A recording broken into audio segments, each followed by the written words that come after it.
Hello दोस्तों, कैसे हो आप लोग। आज की स्टोरी वेंडिगो के बारे में होने वाली है। तो आंखें बंद कर लीजिए और ईयरफोन्स लगा के मेरी स्टोरीज़ को इमेजिन कीजिए, आपको मज़ा आएगा। मेरा नाम फिल है। मैं कोलोराडो सिटी के थोड़े दूर कंट्री साइड में रहता हूँ। मुझे सिटी में रहना पसंद नहीं। मैं मेरी फैमिली के साथ गांव में ही अच्छे से सेटल हो चुका हूँ। मेरे 2 बेटे जॉब करते हैं और मेरी छोटी बेटी मेरे साथ ही रहती है। हम लोगों को यहाँ आए 15 साल हो चुके थे। लाइफ एकदम अच्छी चल रही थी। इन 15 सालों में मैंने बहुत सारी ऐसी घटनाएं देखी है जिन पे शायद कोई भरोसा भी नहीं करेगा। इसलिए मैंने कभी भी इस चीज़ का जिक्र किसी के सामने नहीं किया। मैं वहाँ पे खेती करता और मेरी ज़िंदगी चला रहा था। और मैं आपको बता दूँ, मेरी 25 एकड़ की ज़मीन है और भेड़ बकरियाँ भी है मेरे पास। एक शाम की बात है, हर रोज़ की तरह मैं मेरे खेतों में घूम आया और सब कुछ चेक करके वापस आ गया।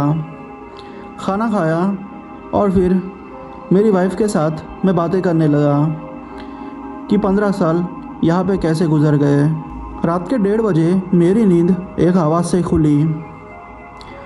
मैंने देखा कि मेरी भेड़ आवाज़ें कर रही थी। अब इसका सिर्फ एक ही मतलब हो सकता है कि कोई जंगली जानवर आ गया होगा और कोई भेड़ को उठा के लेके गया होगा। मैंने फिर अपनी टॉर्च ली और हाथ में राइफ़ल लेके नीचे उतर गया। मैं जब नीचे जाके देखा तो सब कुछ ठीक था।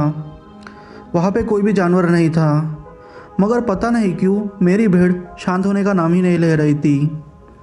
अब मुझे भी धीरे धीरे डर लगने लगा। मैंने अचानक ऊपर से कोई आवाज़ सुनी। ये आवाज़ ऊपर से आ रही थी, मेरे घर के ऊपर की छत से। मगर ये कैसे हो सकता है, क्योंकि वहाँ दूर दूर तक कोई नहीं था और मेरे घर का एंट्रेंस भी सिर्फ एक ही था। मैं फिर घर के अंदर आ गया और दरवाज़ा लॉक करके सीधा ऊपर चले गया। मैंने देखा कि एक बड़ा सा क्रीचर वहाँ टेरेस पे खड़ा हुआ है और मुझे ही देख रहा है। अब वो क्रीचर मेरे से 5 फीट दूर होगा। वैसे मैं आपको बता दूँ, मेरा घर बहुत बड़ा है तो टेरेस भी उतनी ही बड़ी है। मैंने देखा कि वो क्रीचर जिसके सर के ऊपर सींग है और आंखें भी अजीब है और उसके बड़े बड़े हाथ है, वो मुझे ही देख रहा था। अब मैं समझ गया था कि यह वेंडिगो था, इसलिए मैं ज़्यादा रिस्क लेना नहीं चाहता था। मगर फिर भी मेरी फैमिली की प्रोटेक्शन के लिए मैंने 2-3 गोलियां उसके सर पे मारी, मगर उसके ऊपर कोई भी असर नहीं हुआ। उसने ज़ोर ज़ोर से आवाज़ें करना शुरू हो गया। वो ज़ोर ज़ोर से चिल्लाना शुरू कर दिया।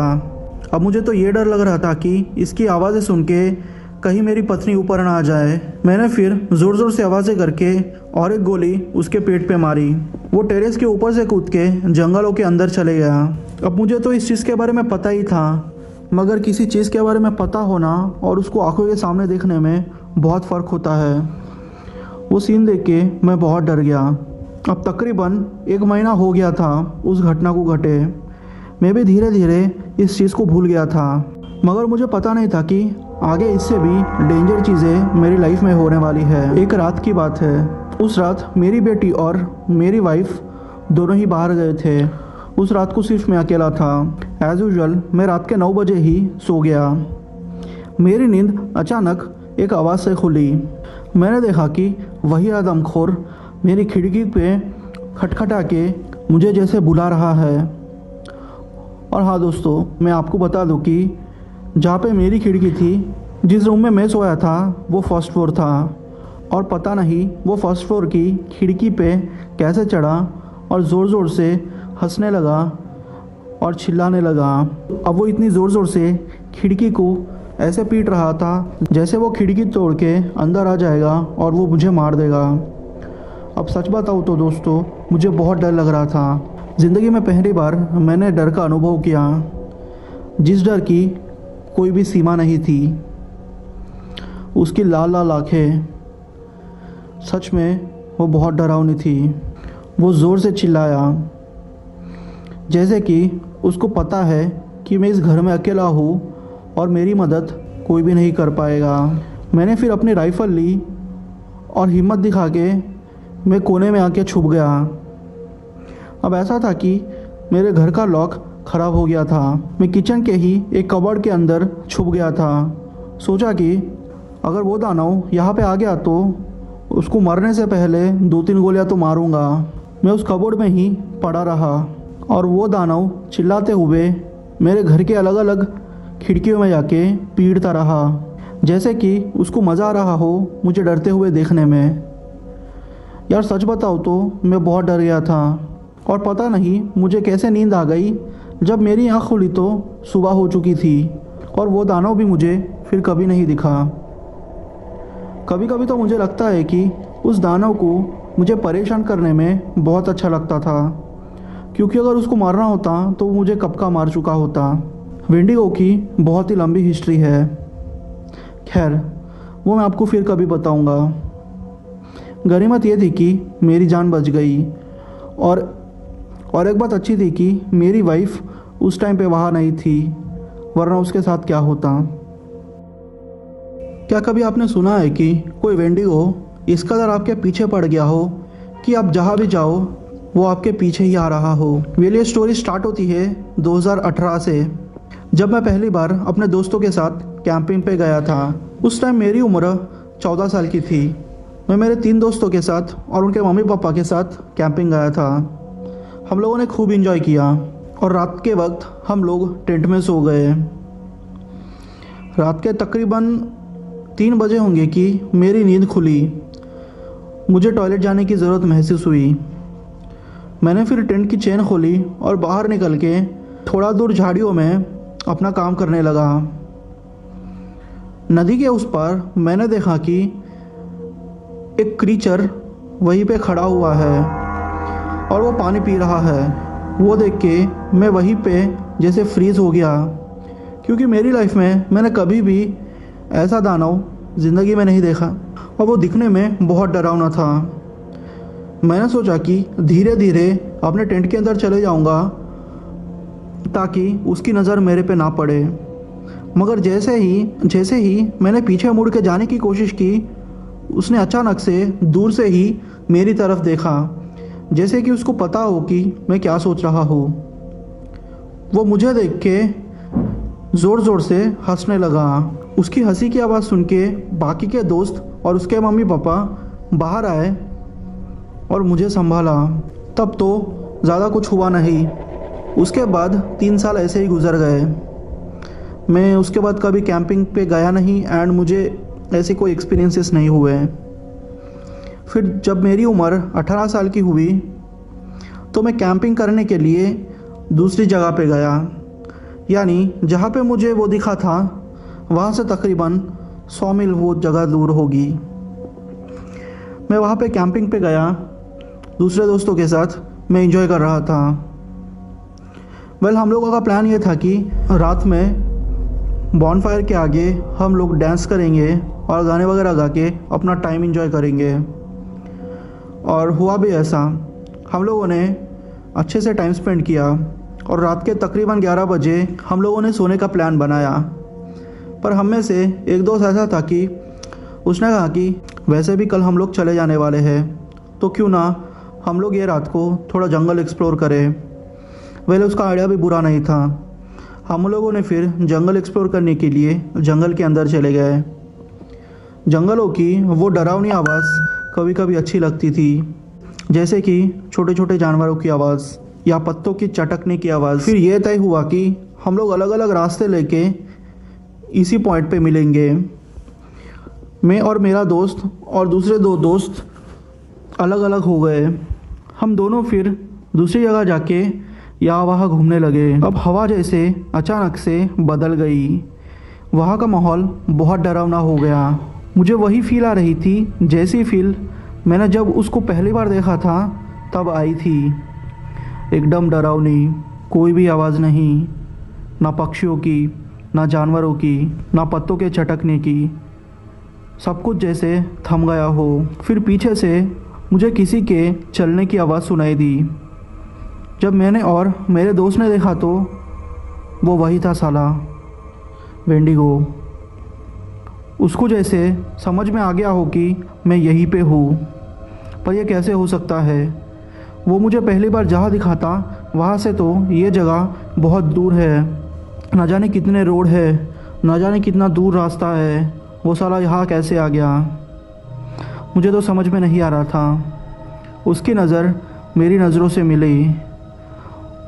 शायद उसको भी पता चल गया होगा कि मैं उसे पहचान गया हूँ, और वो भी मुझे पहचान गया था। वो अचानक से दौड़ते हुए मेरी तरफ आने लगा। मैं और मेरा दोस्त दोनों ज़ोर से चिल्लाए और भागने लगे। एक पॉइंट पे आके वो मेरा कंधा पकड़ने ही वाला था कि मेरा दोस्त बीच में आ गया और उसने उसका कंधा काट लिया। मेरा दोस्त दर्द से कर्रा रहा था। मुझे लगा कि वो शायद मेरे दोस्त को मार देगा, मगर पता नहीं उसे क्या हुआ। उसने मेरे दोस्त को कंधे पे काटा और मेरी तरफ देख के हंसने लगा, जैसे उसको अच्छा लग रहा हो कि मैं पेन में हूँ। फिर मैंने एक बड़ा पत्थर उसके सर पे दे मारा। वो ज़ोर से चिल्लाया, मगर तब तक मेरे दोस्त भी ये साइड आ चुके थे। मेरे दोस्तों को देख के वो कहीं जंगल में गायब हो गया। खैर जो भी था, मेरी जान और मेरे दोस्त की जान बच गई थी। मगर ये तो तय हो चुका था कि यह पक्का मेरे ही पीछे पड़ा है। मुझे तो बहुत डर लग रहा है। मुझे तो ये भी डर लगता है कि मैं कहीं भी जंगल के एरिया में जाऊँ या फिर ऐसे कैंपिंग पे आऊँगा तो इसकी नज़र शायद मेरे पे ही होगी, और एक दिन मौका देके वो मुझे मार देगा। मुझे तो बहुत डर लग रहा है। क्या आपके पास कोई सोल्यूशन है जिससे मैं इस चीज़ से बच सकूं? ओह गॉड, बहुत डर लग रहा है। शायद मैं आपको ये स्टोरी सुनाने के लिए नेक्स्ट टाइम ज़िंदा ना रहूं। पता नहीं कितने दिन। खैर, अगर ज़िंदा रहूँगा तो आगे का अपडेट दूंगा। गुड बाय दोस्तों। मेरा नाम मिशेल है और मेरे हस्बैंड का नाम डेव। हम लोग कैलिफोर्निया के रहने वाले हैं। हम लोगों को कैंपिंग करना बहुत पसंद है। इनफैक्ट हम लोग कैंपिंग के वक्त ही पहली बार मिले थे। हर 3-4 महीने में हम लोग कैंपिंग जाया करते। लाइफ एकदम सही से चल रही थी। ये बात 2022 की है। हमारी शादी हुए 2 साल हो चुके थे एंड मैं इस शादी से खुश थी। मैं मेरी ड्रीम लाइफ जी रही थी, मुझे ऐसा लग रहा था। पर लाइफ में सब कुछ टर्न होने वाला था। जून 2022 में हम लोग कैंपिंग करने को गए। हम लोगों का प्लान ये था कि 4 दिन कैंपिंग करेंगे और फिर हम लोग वापस आ जाएंगे। पहले 2 दिन तो सब कुछ ठीक रहा। हमारे टेंट के सामने आग जला के हम दोनों ने गाने गाए, डांस किया, मछली पका के खाई एंड बहुत सारी बातें की। मुझे बहुत अच्छा लग रहा था क्योंकि नॉर्मली हम दोनों को ही टाइम नहीं मिलता था। डेव को जॉब से फुर्सत नहीं थी और मुझे घर के कामों से, और मैं छोटा मोटा बिजनेस भी करती थी। तो ये 2-3 दिन मेरे लिए बहुत ही लकी थे। हमारा बुरा वक्त तीसरी रात को शुरू हुआ। रात के 2:30 बजे मेरी नींद एक आवाज़ से खुली। मैंने देखा कि हमारा टेंट कोई बाहर से हिला रहा है और धुंधला धुंधला एक साया दिख रहा था। मुझे लगा कि यह पक्का कोई भालू होगा। मैंने हड़बड़ाहट में डेव को उठाया।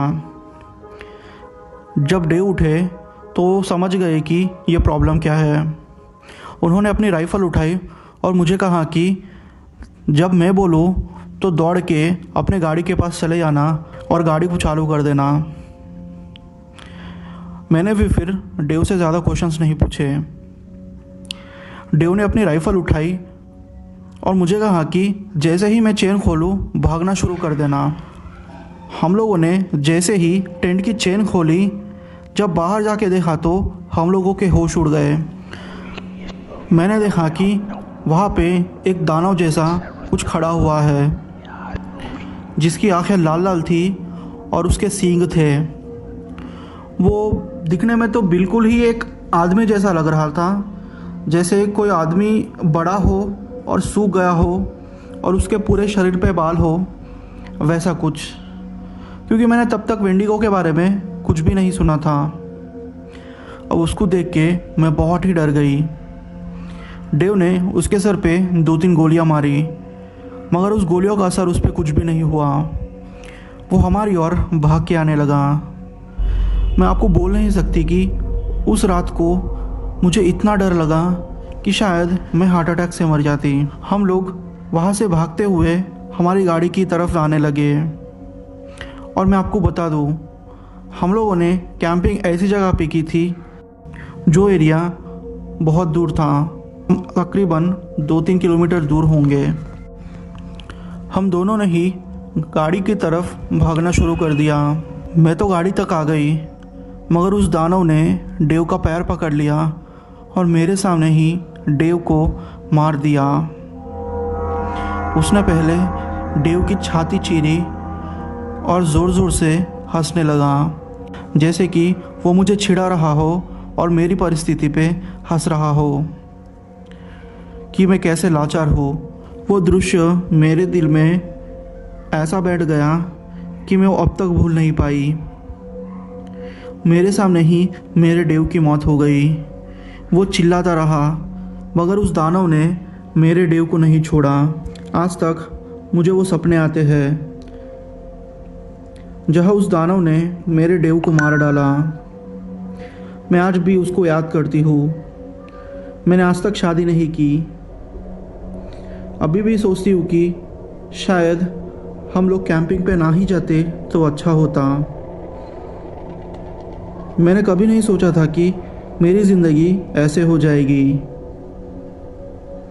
मेरा नाम डेविड है और मैं सिटी से दूर गांव में रहता हूँ। मेरे पापा और मम्मी का दोनों का ही जॉब था और वो लोगों की टाइमिंग भी कुछ भी फिक्स नहीं थी, क्योंकि मेरे पापा 2-3 जॉब अलग अलग करते थे। क्योंकि मेरे मम्मी पापा दोनों एक ही कंपनी में काम करते थे और ऑफिस का काम ख़त्म होते ही ये लोग अपना पार्ट टाइम जॉब भी करते, तो ये लोगों को मेरे लिए ज़्यादा टाइम नहीं था और मेरी देखभाल के लिए मैं ज़्यादातर समय अपने दादा दादी के साथ ही गुजारता था। मेरे दादा दादी मम्मी पापा से अलग रहते थे। वो गांव के कोने में रहते थे। उनका घर ही सबसे आखिरी था। एक दिन की बात है, मेरे मॉम डैड को कुछ काम से शहर जाना था और वो लोग 2-3 दिन तक वापस आने वाले नहीं थे। फिर ये लोग मुझे मेरे दादी के घर छोड़ के शहर की ओर चले गए। पहले दिन तो सब कुछ ठीक था। दूसरे दिन रात की बात है, मेरी तबीयत अचानक से ख़राब हो गई। पूरा दिन मुझे बुखार रहा। शाम में मेरी दादी ने मेरे लिए टोमेटो सूप बनाया था। मैंने टोमेटो सूप पिया और मैं सो गया। जब मेरी आँख खुली तो रात के 11 बज रहे थे। मैंने देखा कि मेरी दादी घर पे नहीं थी और वो घर भी छोटा था, सिर्फ 4 रूम ही थी। मैंने हर एक रूम में देख लिया, मेरी दादी कहीं पे भी नहीं थी। अब मुझे पता नहीं, कुछ अलग फील हो रहा था, जैसे नेगेटिव वाइब्स आ रही थी और मुझे ऐसे भी फील हो रहा था कि मुझे पक्का कोई देख रहा है। मेरे दादी का एक पेट था, उसका नाम लुइस था। लुइस भी पता नहीं क्यों अचानक से उसने भौंकना शुरू कर दिया। मैं ऊपर के कमरे में सोया हुआ था कि मुझे अचानक से मेरी दादी की आवाज़ नीचे लिविंग रूम से आने लगी। पर यह कैसे हो सकता है, क्योंकि मेरी दादी तो घर में थी ही नहीं और मेरी दादी नीचे बुला रही थी। जब मैंने नीचे जाके देखा तो मेरी दादी घर के अंदर नहीं थी, पर मुझे आवाज़ उसी रूम से आ रही थी। 2-3 मिनट तक फिर सब कुछ शांत हो गया। फिर अचानक से मेरी दादी के साथ साथ किसी और की भी आवाज़ आ रही थी, जैसे कि दो लोग एक ही साथ जैसे बात कर रहे हो वैसी आवाज़ आ रही थी। और जो दूसरी आवाज़ आ रही थी वो बहुत ही खतरनाक थी। वो मुझे गुस्से में बोल रही थी, घर के बाहर निकल, घर के बाहर निकल, तेरी दादी मेरे पास है। अब मुझे कुछ भी समझ में नहीं आ रहा था कि मैं क्या करूं। अचानक से मुझे ऐसे फील हुआ कि किसी ने मेरे कंधे पे हाथ रखा है। जैसे ही मैंने पीछे मुड़ के देखा तो मेरे होश उड़ गए। मैंने देखा कि मेरे पीछे एक बड़ा दानव खड़ा हुआ है और वो मुझे मारने की कोशिश कर रहा है। उसका शरीर बहुत बड़ा था, तकरीबन 6 फुट का तो होगा वो। उसके बड़े बड़े नाखून थे। आंखें लाल थी उसकी। जैसे तैसे करके मैंने दरवाज़ा खोला और घर के बाहर दौड़ लगाई। अब वो दानव भी मेरे पीछे पड़ गया था। वो मेरा पीछा छोड़ ही नहीं रहा था। अब मैं समझ गया कि मेरी मौत पक्की है। फिर ऐसे ही भागते भागते मेरा पैर पत्थर से टकराया और मैं नीचे गिर के बेहोश हो गया। जैसे ही मेरी आँख खुली मैंने देखा कि मेरी दादी पड़ोस वाले मेरे पास है और मैं मेरे दादी के घर पे ही था। मैंने सारी चीज़ें मेरी दादी को कही, बट दादी ने कहा कि वो सिर्फ 1 घंटे के लिए पड़ोस वालों के घर गई थी, वो भी कुछ काम की वजह से।